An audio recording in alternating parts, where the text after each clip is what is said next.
माननीय कुडाळ मालवणचे आमदार निलेशजी राणे हे खरं तर याआधीसुद्धा 5 वर्ष खासदार होते आणि आता ते गेले 2 वर्ष आमदार आहेत.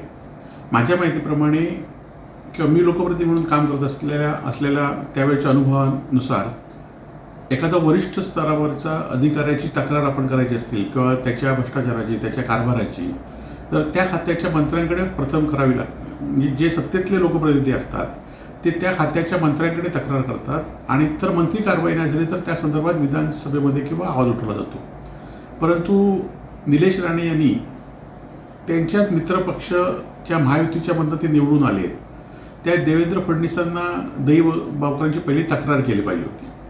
परंतु ती तक्रार केली पाहिजे होती की त्यांनी तक्रार करून गृहमंत्र्यांनी यांचं ऐकलं नाही किंवा गृहमंत्र्याला माननीय निलेशजी राणे सांगतात त्याप्रमाणे 2-2 कोटीचा हप्ता जर महिन्याला येत असतील तर त्यांची तक्रार ऐकून न घेता त्यांनी तो आरोप करणं बरोबर होतं. आज माझ्या माहितीप्रमाणे गृह खात्याच्या माध्यमातून संपूर्ण महाराष्ट्रामध्ये गृह खात्यावर अनेक आरोप केले जातात आणि गृह खातं पूर्णपणे फेल्युअर झालेलं आहे. परंतु भ्रष्टाचाराचा आरोप आता मित्रपक्षाचे लोक करत असतील तर माननीय देवेंद्र फडणवीसांनी या विषयात लक्ष टाकून खरं देवेंद्र फडणवीस यांच्या गृह खात्याने राजीनामा दिला पाहिजे आणि त्यांनी दुसरं मंत्रिपद घेतलं पाहिजे. कारण एक सत्ताधारी पक्षाचा आमदार जर 2-2 कोटी रुपये दर महिन्याला गृह खात्याला मिळत असतील असं जर आरोप करत असेल तर विरोधी पक्ष किंवा सर्वसामान्य आरोप जे करत आहेत त्याला पुष्टी आज मिळालेली आहे. आणि त्यामुळे माननीय निलेश राणे यांनी जे आरोप केले आहेत त्या आरोपाची गृह खात्याने तातडीने दखल घ्यावी आणि 2-2 कोटी रुपये जर हप्ते घेऊन जर हे सरकार मित्रपक्षाच्या आरोपांना जर उत्तर देण्यास बांधील नसेल तर आता न्याय कोणाकडे मागणार हा पण विषय या ठिकाणी आहे. त्याचबरोबर निलेश राणे यांनी सांगितलं की सिंधुदुर्ग जिल्ह्यात जी अवैध या ठिकाणी सुरू आहे आज त्यांना माहिती असेल की माहिती नाही की ते माहिती नसल्यासारखे सांगतायत. त्यांचे मालवणचे नगरसेवकच आता मटक्याची बुक्की चालवत आहेत. पाहिजे तर त्यांना मी ती नावं निलेश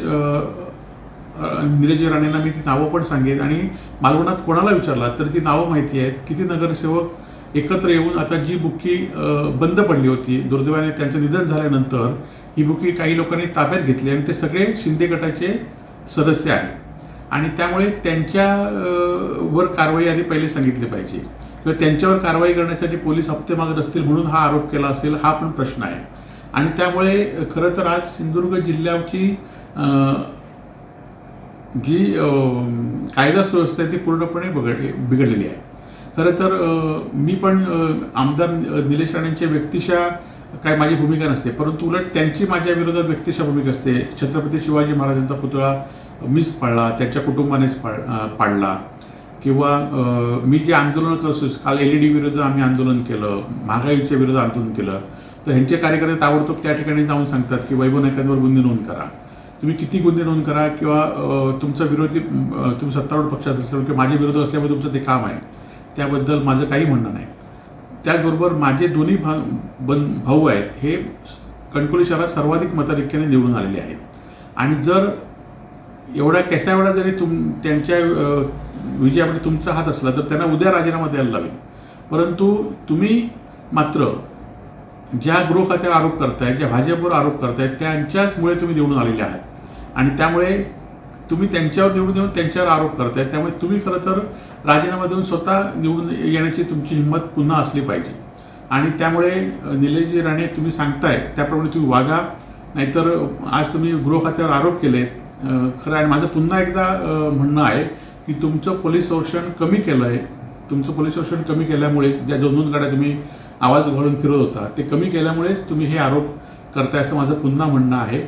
आणि कायदा सुव्यवस्था आणि 2-2 कोटी रुपये हप्ता मिळत असेल ह्याचं उत्तर तुम्ही घ्या.